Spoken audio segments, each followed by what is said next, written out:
समाजातील आद्य बंडखोरी क्रांतिकारी या महाराष्ट्रातील सगळ्यात पहिला क्रांतिकारक राघोजी भांगरे ज्यांच्या नावाचा उल्लेख करत ज्यांनी संघर्ष समिती स्थापन केलेली आहे ते राघोजी भांगरे, छत्रपती शाहू महाराज, आपले डॉक्टर बाबासाहेब आंबेडकर, छत्रपती शिवाजी महाराज सगळ्यांना वंदन करतो।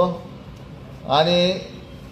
वरी जरी आम्हाला बसवलेलं असलं तर पुढील पेठे साहेबासारखे, ओमशगत गोविंदवाड साहेबासारखे, प्राध्यापक अरुण कोळी साहेबासारखे, कल्याण मोरे साहेबासारखे आणि बरेचसे आमचे घोडके सर बी आहेत तिकडं, ते हनुमंत विवेक आहे तिकडं, ते सुद्धा या ठिकाणी चांगलाच कार्यकर्ता आहे, तो सुद्धा छोटे मोठे या ठिकाणी काम करतो हनुमंत मानेरवाडा। तर अशा पद्धतीनं अनेक संघटनेमध्ये छोट्या छोट्या ठिकाणी का होईना, छोटे थांबा हो जरा, थोडं शांतता घ्या। प्रश्न 50 वर्षापासून सुटणा गेला, तुमच्यात शांतता नाही, थोडा आता तर शांतता घ्या ना। मग का सुटणा गेला हे तर मी काहीतरी बोलणार आहेत आम्ही, आमचे दत्ता भाऊ, आमचे मनोहर कोळी सर, त्यांना एवढं